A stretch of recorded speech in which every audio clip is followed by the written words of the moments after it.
The sky burned red and the earth trembled. Have you ever wondered what it felt like inside Berlin's final days? I'm your guide from Forgotten History Tales, and tonight I take you into the heart of the city's last breath. The night is broken by fire.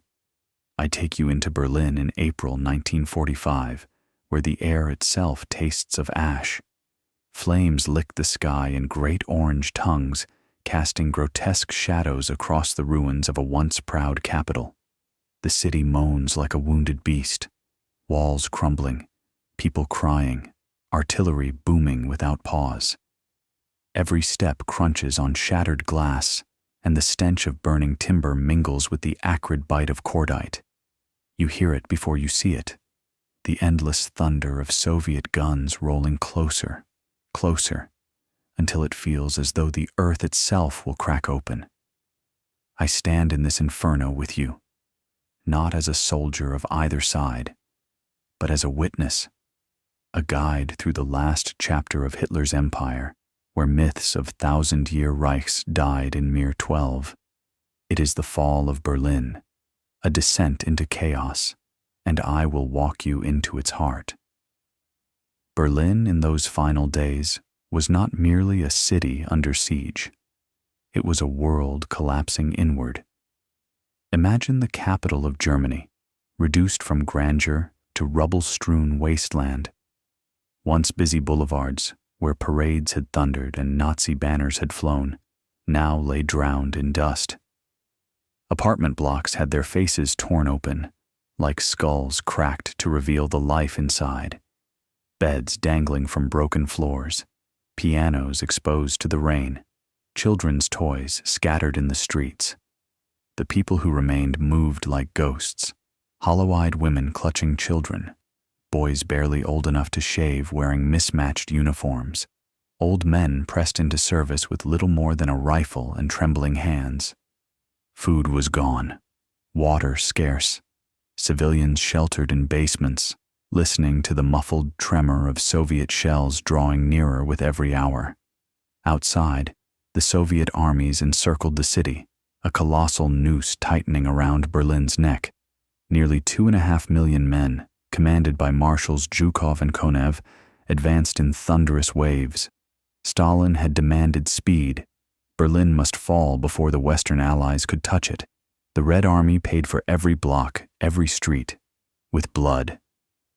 But they kept coming, and deep within the Reich Chancellery bunker, Adolf Hitler refused to leave.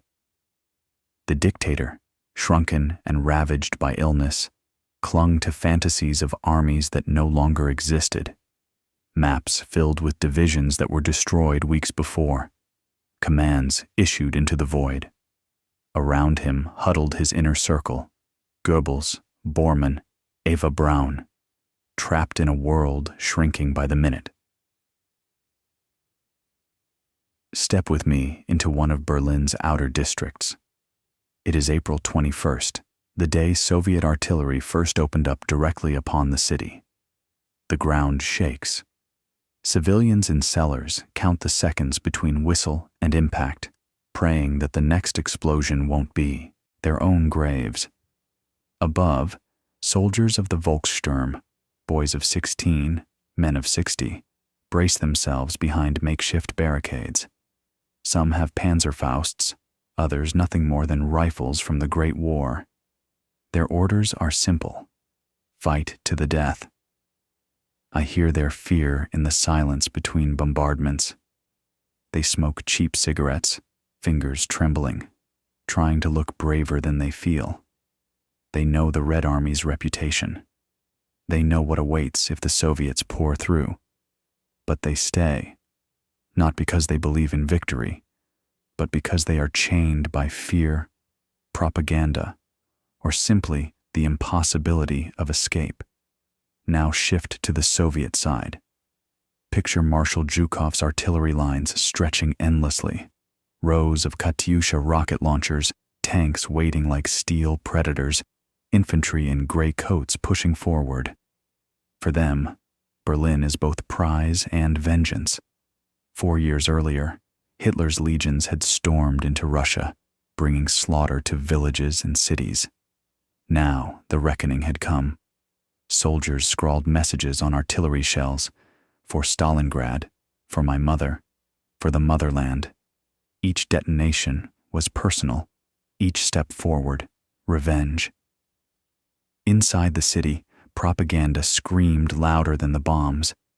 Goebbels' radio voice declared that relief armies would come, that Steiner's divisions would smash the Soviets.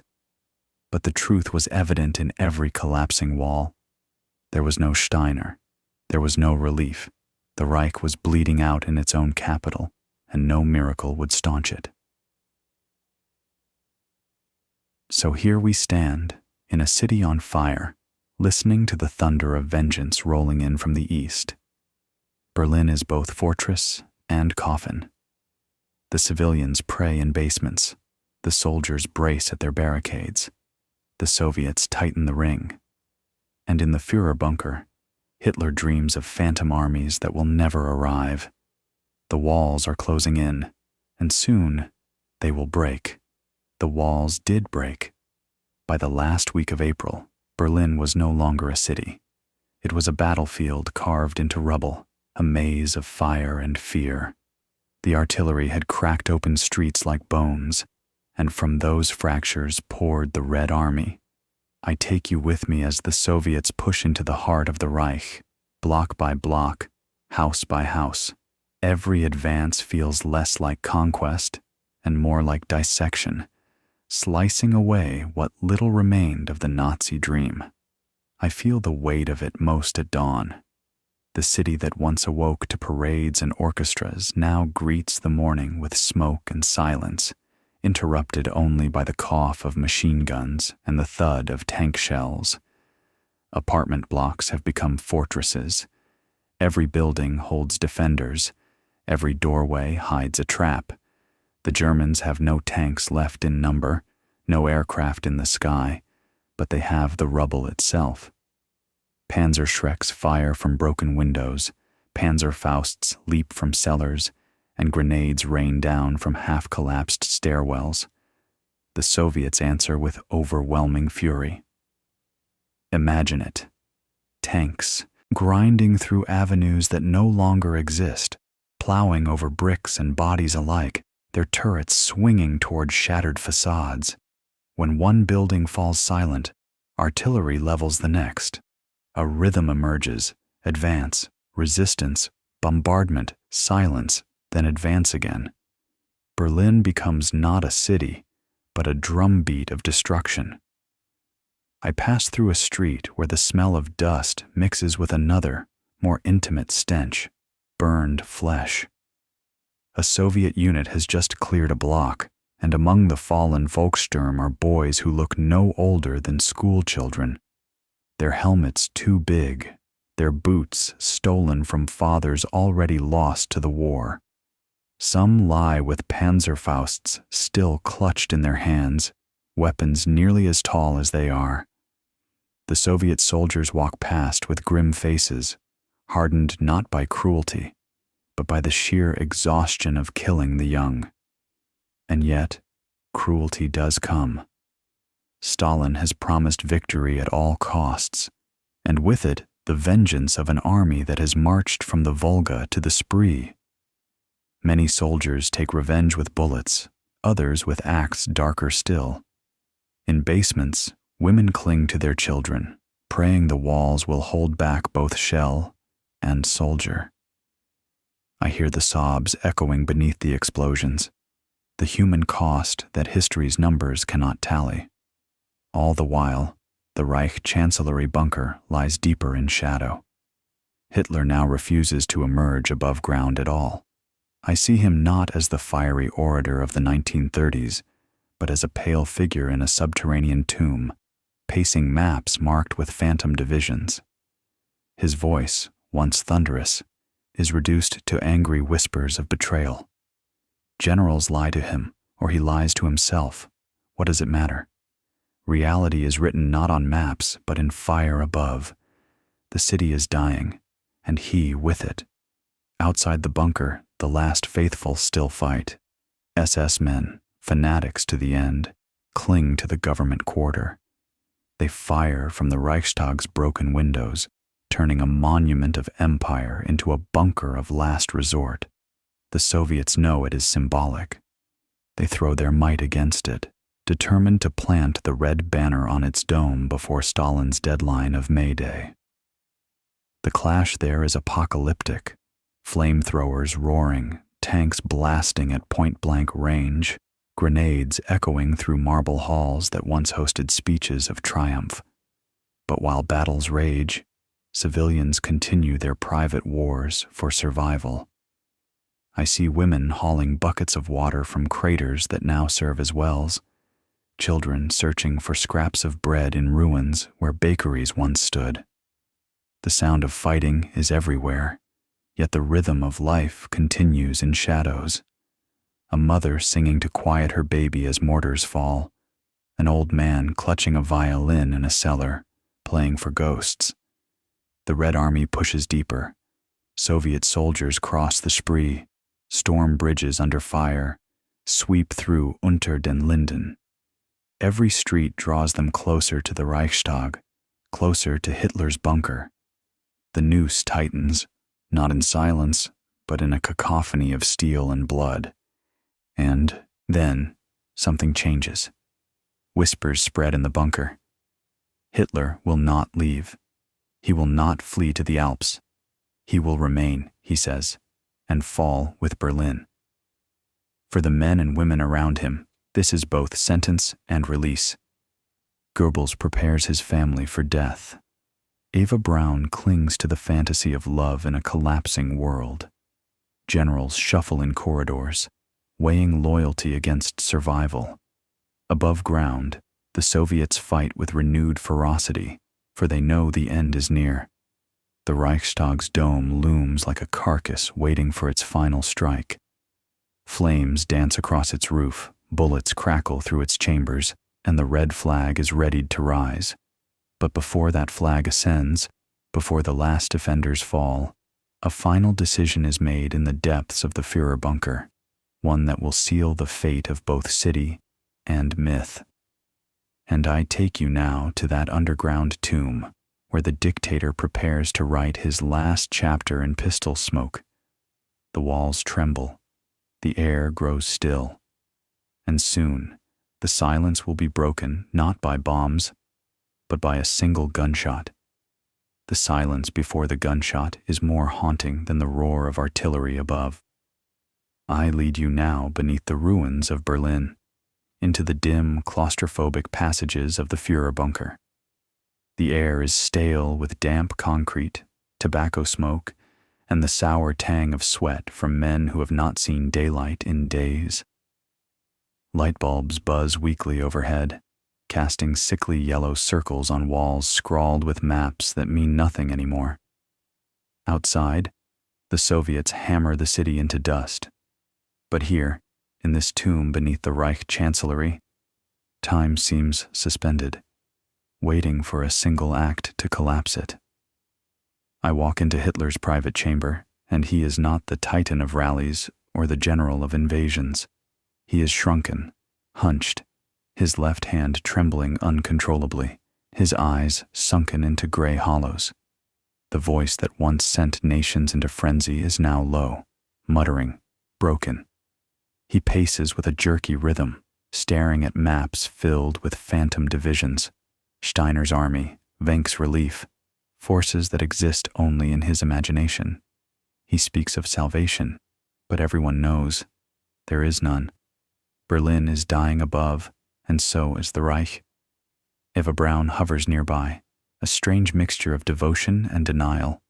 She smiles, almost girlish, as if this were not the end of the world, but a strange theater performance in which she has chosen her role, the loyal mistress, ready to die beside her Führer. She dresses with care, applying perfume, her movements oddly calm in the claustrophobic tension. It is a calm that chills me, because it is not born of hope, but of resignation. In the conference room, Goebbels murmurs with his wife Magda. She whispers of their 6 children, blonde-haired and blue-eyed, sleeping just down the corridor. The air between them is heavy with an unspoken horror, for Magda has already decided her children will not live in a world without National Socialism. It is a decision that twists the stomach, that turns ideology into murder. Yet here, in this bunker, madness has become normality. The hours bleed together. Reports arrive, Soviet tanks at Potsdamer Platz, Soviet infantry across the Spree, Soviet artillery now pounding the government quarter without pause. Hitler listens, nods, mutters. At last he speaks. He will stay. He will not be taken alive. He drafts his will, dictating with fevered precision, still railing against enemies, still casting blame. Secretaries type quickly, their fingers clattering like gunfire, as if words could still hold power over a world that has already slipped away. I feel the air thicken as the moment draws close. Hitler retires to his room with Eva Braun. The doors close softly behind them, leaving the bunker in a silence so heavy it seems unnatural. Men and women wait in corridors, pretending to read, pretending to work, but all listening for that sound. Minutes drag. Then comes a muffled crack, short and final. A smell drifts out, sharper than gunpowder, tinged with bitter almond. Cyanide, a pistol shot. Death has come to the bunker. When the doors open, attendants move quickly, almost mechanically. Hitler lies on the sofa, his face bloodied by the bullet through his temple. Eva beside him, lifeless, her perfume mingling with the bitter reek of poison. The scene is strangely quiet. No tears, no screams, just the scraping of boots, the rustle of cloth as the bodies are carried away. In the garden above, amid bombardment and smoke, they are doused in petrol and set alight. The flames rise against a sky already burning, consuming the dictator and his lover in anonymity. Even in death, there is no monument, only ashes scattered by the wind of Soviet artillery. But death in the bunker does not end the siege, it only deepens the chaos. Goebbels declares himself chancellor, though his empire extends no further than a few shattered streets. Generals argue over surrender or flight. SS men swear to fight on, and the sound of Soviet tanks grows ever nearer. The bunker is no longer command center but crypt, a place where every man knows the end is measured not in days, but hours. Above ground, the Soviets are relentless. The Reichstag burns, its dome shattered by artillery, stairwells flooded with smoke and screams. Soldiers storm its halls, clashing in savage hand-to-hand combat. The red banner is raised, shot down, raised again. History will later remember one photograph, the flag of victory flying over the ruins of the Reichstag. But in this moment, it is not a photograph. It is reality. A blood-soaked building filled with the corpses of the last defenders and the triumphant roar of soldiers who have carried vengeance from Stalingrad to Berlin. And yet, inside the bunker, the Goebbels family prepares their final act. Magda poisons her children as they sleep, one by one, while Goebbels mutters of loyalty and sacrifice. The sound of distant guns becomes a lullaby of death. Hours later, the couple step outside, into the ruins, and like their Führer, they take poison. Soldiers hear the crack of gunfire, smell the acrid smoke of another pair of bodies set ablaze in the garden. The bunker grows quieter still. The Reich has lost its head, its voice, its minister of propaganda. But the battle rages on, for surrender has not yet been spoken. Thousands still fight in the streets, either out of fanaticism, fear, or simply because no one has told them to stop. The city bleeds, the Soviets press, and in the midst of collapse, one question remains unanswered. When will the final silence fall? For even as the Führer's corpse turns to ash, men still kill and die above, and Berlin is not yet finished with its agony. The guns thunder on, and somewhere, amid the smoke and ruin, the decision of surrender is still waiting to be made. The guns thunder still. Even after Hitler's body has been consumed by fire in the Chancellery Garden, the city refuses to stop dying. I take you back above ground now, into the inferno that Berlin has become. The Soviets are everywhere, pressing in like a tide of steel and flesh, yet the defenders cling to ruins as if sheer willpower could hold back the inevitable. Every corner, every intersection, every pile of rubble becomes a battlefield. The sound is ceaseless, artillery rolling like thunder, tanks grinding over stone, the chatter of machine guns echoing in stairwells. But beneath it all is a rhythm that chills me. The human cries, the orders barked in desperation, the sudden silence when a position is overrun. Berlin is no longer a city. It is a graveyard being filled in real time. I walk with Soviet infantry pushing forward through a boulevard lined with skeletons of buildings. Their boots crunch over glass and ash. Ahead, a Panzerfaust streaks out from a collapsed basement, slamming into a T-34, setting it ablaze. The tank crew scrambles out, one man still burning, screaming into the smoke. The Soviet soldiers return fire with machine guns and grenades, collapsing the basement with a roar. The defenders inside vanish into dust and rubble. This is how Berlin falls, not with sweeping maneuvers, but with brutal, intimate exchanges that last minutes and leave nothing alive. The German defenders are a strange, tragic mixture. I see Waffen-SS men, their eyes wild with fanaticism, refusing to yield even as everything collapses. Beside them, old men conscripted into the Volkssturm, their faces lined with resignation. And among them still, boys, Hitler youth, clutching rifles with hands that still shake like children.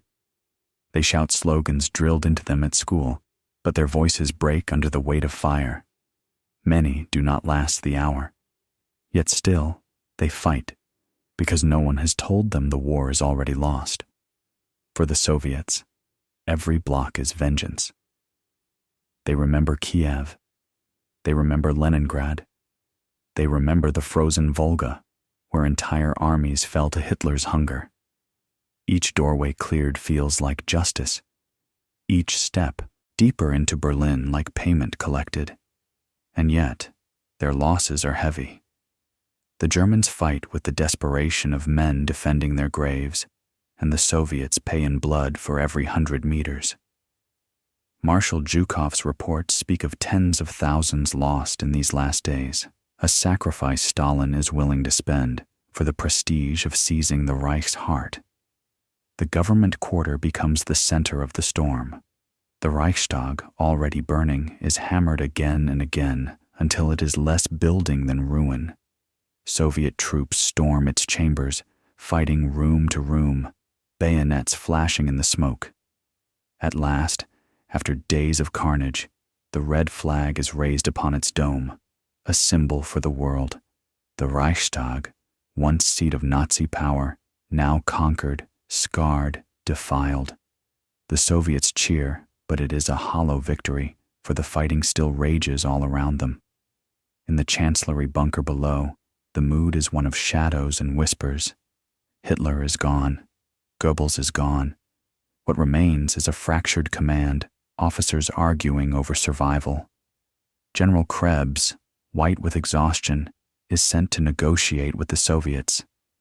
He emerges into a city of smoke and ruin, carrying words of surrender, but only conditional surrender, still clinging to pride. The Soviets laugh. They demand nothing but total capitulation. Krebs returns empty-handed, and the killing continues. I see civilians in this madness too. Women and children stumbling through streets, waving white sheets torn from bed linen, begging the Soviets not to shoot. Some are spared. Others are swept aside by soldiers too numb to notice. The smell of fire is everywhere. Burning timber, burning petrol, burning flesh. The city groans under the weight of collapse, and then a whisper passes through both armies. The Führer is dead. At first, no one believes it. Could it be true?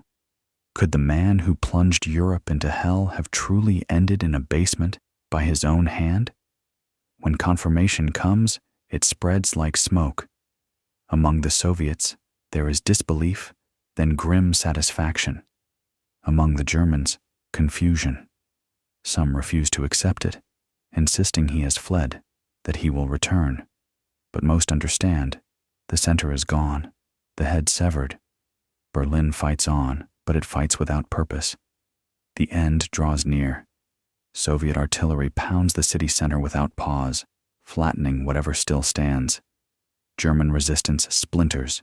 Units surrender in clusters. Others break and run, only to be cut down in alleys. The last pockets fight on with suicidal fury, but even their gunfire grows thin. Ammunition runs dry. Rations vanish. And still, the Soviets come. In the bunker, silence thickens. Those who remain know it is only a matter of hours. The once mighty Reich has shrunk to a handful of rooms underground, surrounded by enemies on every side. There is no hope, no salvation, only the question, how will it end? I feel the city's final breath approaching. The guns outside echo through the walls. The footsteps of Soviet troops draw closer, and within the bunker, men gather in the corridors, waiting for the last message, the last act. The war is ending, not with triumph, but with collapse, and soon Berlin will speak its final word. The final word is whispered, not shouted. By May 1st, Berlin is no longer a city but a carcass, streets churned into trenches, buildings hollowed like skulls, the air thick with dust and smoke that turns day into a kind of twilight. I walk with you now through this silence of exhaustion, where even the thunder of artillery has slowed, not out of mercy, but because there is little left to destroy. The battle has reached its inevitable conclusion. Berlin is broken, and only the formality of surrender remains. In the depths of the bunker, those still clinging to authority gather in a dim conference room lit by weak bulbs. Hitler is dead, Goebbels gone, and now Admiral Karl Dönitz, far away in the north, claims to lead the Reich. But here in Berlin, power is fragmented, nothing more than whispers among men who know their hours are numbered. General Helmuth Weidling, commander of Berlin's defense, carries the burden no one wants. He must decide between annihilation and capitulation. I follow him in my mind's eye as he walks through corridors of dust and fear, his boots striking against concrete, his uniform stained with days of futility. He knows the truth. There are no armies left to relieve the city, no miracle divisions hiding in the smoke. What remains of his soldiers are starving, exhausted, broken. Ammunition is gone, food is gone, hope is gone. And above all, civilians, thousands upon thousands, still cling to life in cellars. To fight on now would be slaughter without meaning. But the Soviets demand one thing only: unconditional surrender. No negotiations, no conditions, no appeals. Either Berlin lays down its arms, or Berlin is erased completely. I take you outside now, into the final hours of resistance. Across the ruined city, small groups of defenders still fight, some too fanatical to stop, others too cut off to even know surrender is being discussed. A Volkssturm boy, no older than 16, fires his last rifle round before being cut down in the street. A cluster of SS men refuse to yield, ambushing Soviet patrols until they are cornered and gunned down.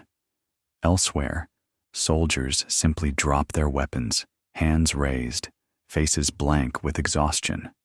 For every man who dies shouting Sieg Heil, 100 more collapse into the dirt with relief that the killing might finally end. Weidling finally makes his choice. On May 2nd, he issues the order. All German forces in Berlin are to cease fire. The words are not triumphant, not defiant. They are heavy, final, the death sentence of a city. Messages spread across the ruins. Lay down your arms. The battle is over. Slowly, unbelievably, the guns begin to fall silent. I hear it in the streets. The change from chaos to quiet. No more constant bursts of machine gun fire. No more shells tearing through buildings.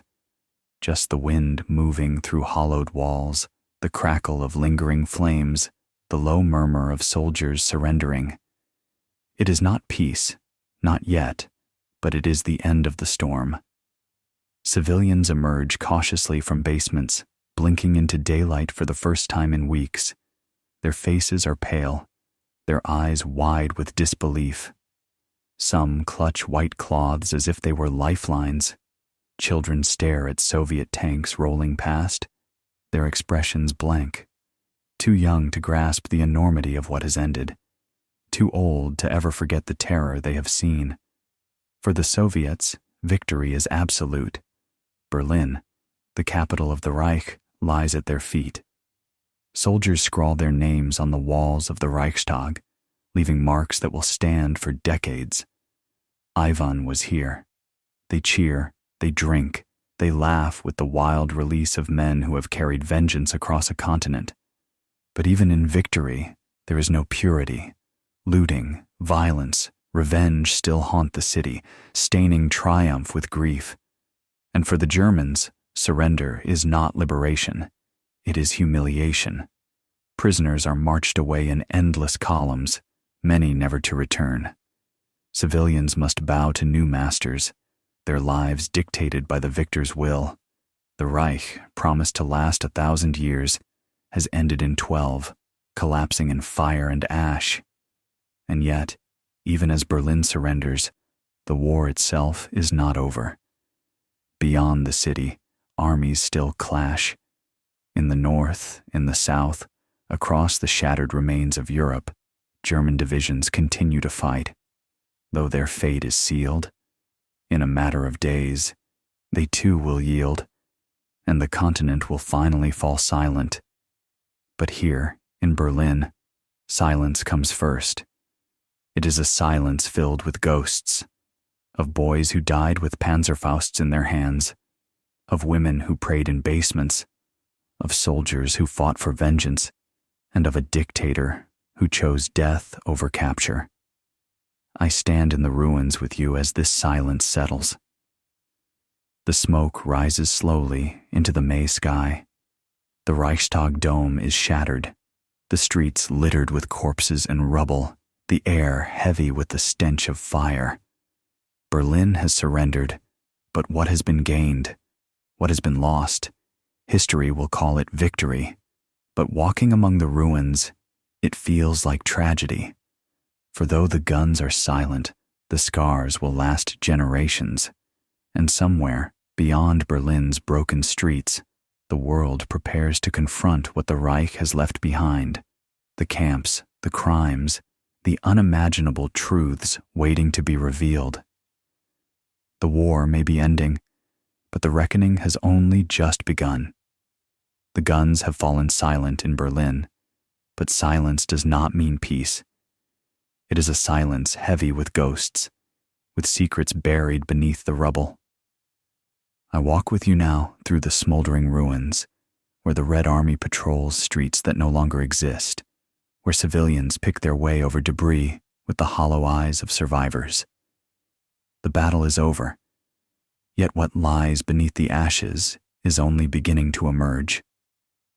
The city itself feels haunted. Buildings stand like blackened teeth against the pale May sky, their interiors exposed, rooms hanging open, photographs scattered across the street, a child's toy resting in the dust. The smell of smoke clings to everything, mingled with the stench of decay. Berlin is not merely defeated, it is dismembered. its body broken and left in plain view. And into this carcass, the victors move with both triumph and dread. For the Soviets, the conquest of Berlin is a symbol for the ages, a vindication of 4 years of suffering. Soldiers celebrate in the streets, scrawling their names in Cyrillic across the Reichstag walls, drinking captured champagne from crystal goblets looted from mansions. But beneath the victory is vengeance. I hear it in the cries from basements, in the footsteps of women fleeing shadows. Rape, pillage, retribution. The darker side of conquest unfolds here, staining triumph with horror. To the victors, justice and revenge blur until they are indistinguishable. Meanwhile, the civilians emerge into a new world they cannot recognize. Women search for missing husbands. Children wander, lost among ruins, clutching bread crusts handed out by Soviet soldiers. Old men sit on broken steps, staring at nothing. For them, surrender is not relief, but uncertainty. Who will feed them? Who will rule them? Who will rebuild this shattered world? And beyond Berlin, the true reckoning begins. As the Allies push deeper into the Reich, they uncover camps, Dachau, Buchenwald, Bergen-Belsen, places of unimaginable cruelty. Emaciated survivors stumble through gates under the gaze of liberators who cannot believe what they see. The crimes of the Reich, whispered but dismissed for years, stand revealed in their full monstrous scale. Millions murdered, not in the chaos of war, but in systematic slaughter. The ovens, the mass graves, the skeletal faces staring from photographs, all indictments carved into history. This revelation spreads like shockwaves. The war was fought against armies, but now it is clear. It was also fought against a machine of genocide. And so, the surrender of Berlin takes on a darker meaning. It is not merely the fall of a regime. It is the exposure of an evil that words cannot capture. I take you back into the bunker for a moment. Imagine those men who lived their last days beneath Berlin. Goebbels, Bormann, Hitler himself. They spoke of betrayal, of lost glory, of loyalty to the end. Never did they speak of the millions starved, shot, gassed. In their final hours, their delusion was intact. But above, the world was already beginning to understand, and it would never forgive. The reckoning is not only moral, it is political. Berlin, once the beating heart of a Reich, is now the corpse over which victors gather. The Soviets hold the East, their banners flying over the Reichstag. The Americans and British halt at the Elbe, watching as Stalin claims his prize.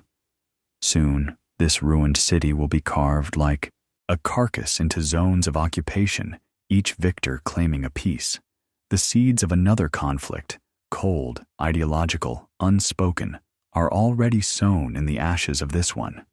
But for now, May of 1945 belongs to the victors. In the West, celebrations erupt. VE Day, crowds cheering, church bells ringing, flags waving in streets that still stand. In the East, the Red Army roars with triumph, mourning its dead while exulting in vengeance. Across the world, people breathe, for the war in Europe is done. And yet, in the heart of Berlin, joy is absent. There is no cheering, no flags, only the quiet of survivors walking among ruins, wondering if survival itself is a curse. I passed through a square where Soviet soldiers herd prisoners, tens of thousands of German soldiers captured in the final days, now marched eastward into camps from which many will never return. Their faces are blank, their uniforms tattered. They do not shout, they do not protest.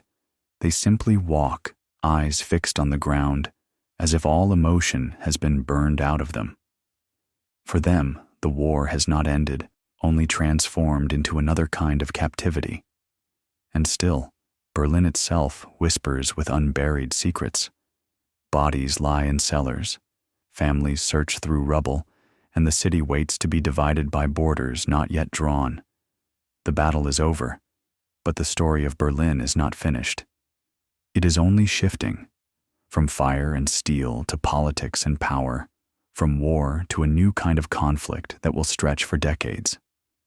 The Reich is gone, but its shadow stretches long, and in the ruins of Berlin, the world takes its first uneasy steps into what will soon be called the Cold War. Silence of victory is heavy, but behind that silence, I hear a new storm beginning to form. The storm does not arrive with bombs or bullets, but with borders. In the days after Berlin's surrender, the city becomes less a capital than a carcass over which victors gather.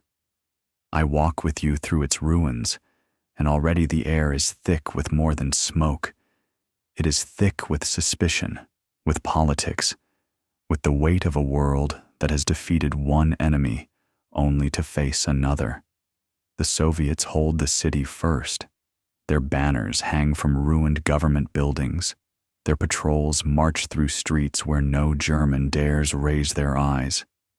They administer justice in their way, summary trials, requisition of buildings, punishments carried out with the same finality as their artillery.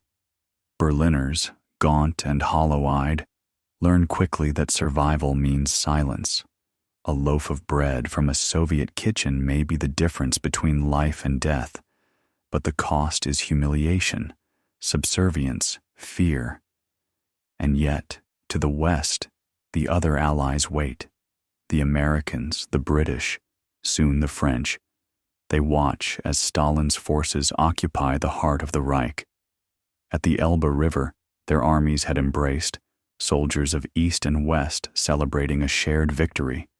But already that warmth is cooling. The handshake at the river will be remembered as a moment of unity. But in Berlin's rubble, the lines are being drawn for a different kind of war.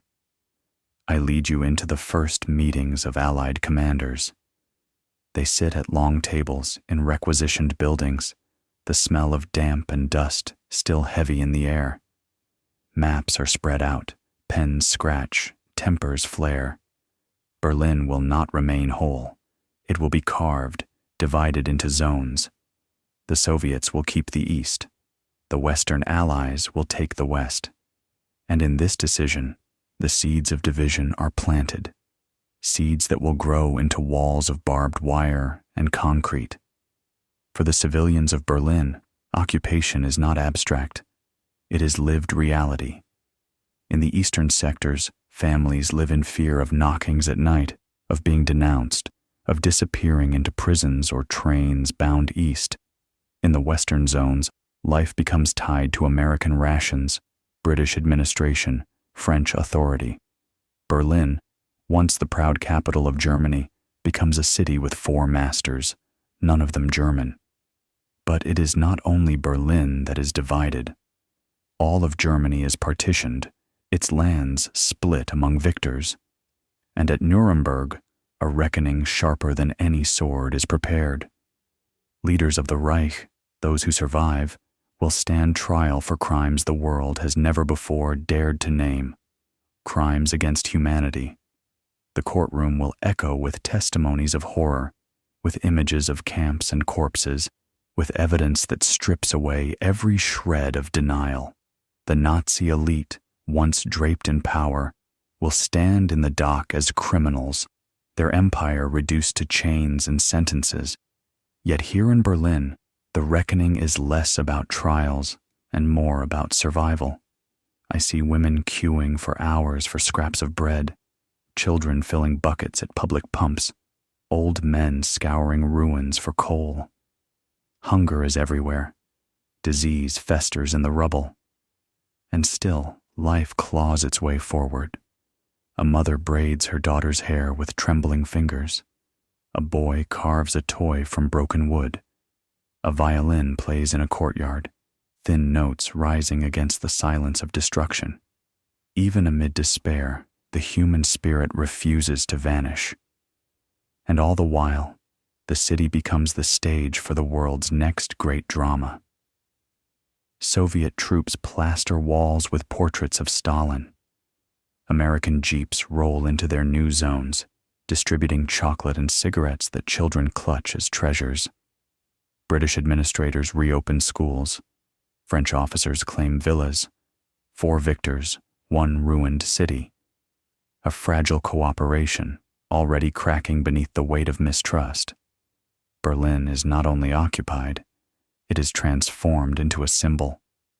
To the Soviets, it is proof of their sacrifice, the crown of their vengeance. To the Americans and British, it is a foothold in the heart of Europe, a reminder that their victory must not be surrendered to Stalin. To the Germans, it is a wound, one that bleeds humiliation, hunger, and shame. The war is over, but the peace feels fragile, brittle, like glass ready to shatter. For even as Berlin lies in ruins, it is becoming the center of something new, a conflict colder, quieter, but no less dangerous. A war of ideologies, fought not with tanks, but with walls, with spies, with words sharpened into weapons. And as I guide you through these ruins, I cannot help but feel the weight of what is to come. For the fall of Berlin was not the end of history. It was the beginning of a different struggle, one that will shape the world for generations. The guns are silent. The flags are raised. The victors claim their prize. But already, behind the smiles of parades and speeches, a question whispers through the rubble. What happens when allies become rivals? The question of allies becoming rivals does not linger long.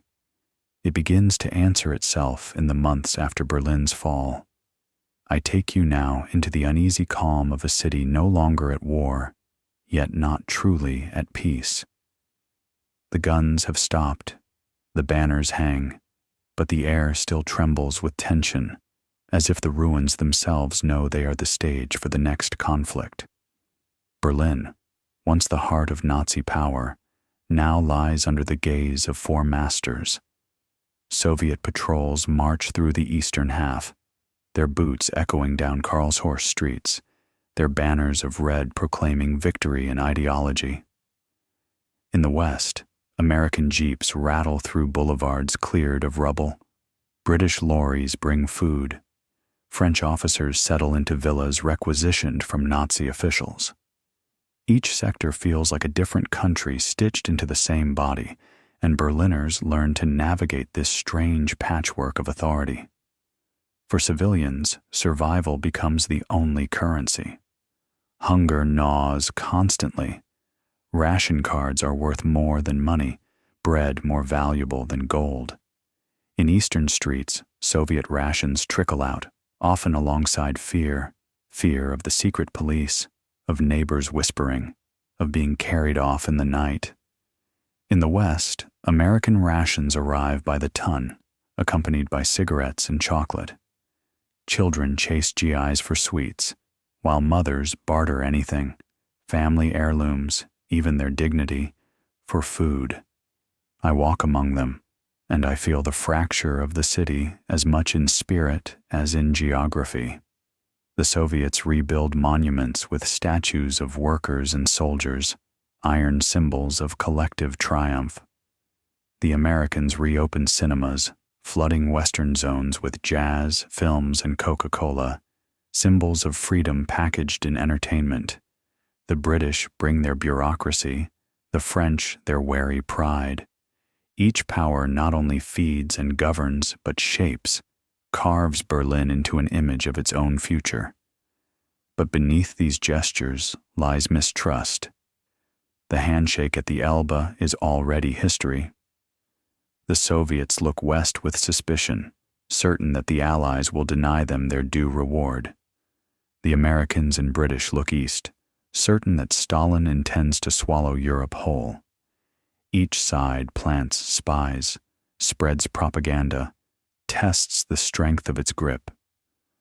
Berlin, still choking on its own ashes, becomes the front line of a war that will not burn hot, but cold. And yet, within this crucible, something remarkable happens. Out of ruins, life insists on returning. Women sweep streets of rubble with homemade brooms. Boys play football with balls of rags in courtyards littered with bricks. Black markets bloom in alleys where cigarettes, soap, and food trade hands in whispers. Newspapers begin to circulate again, their ink smudging on hungry fingers. Theaters open with makeshift stages, and actors, gaunt but determined, perform plays for audiences desperate to feel human again. But always, politics overshadows. In the East, the Soviets nurture a new Germany under their control, planting the seeds of socialism. In the West, Americans and Britons encourage democracy, capitalism, a return to what they call freedom. Neither side trusts the Germans fully, yet both shape them, mold them, as if the people of Berlin are clay to be worked into weapons for the future. I see the shadow of what is coming. A wall, though not yet built, already rising in invisible lines. A wall of ideology, cutting not just the city, but the world in two. On one side, East and West Berlin.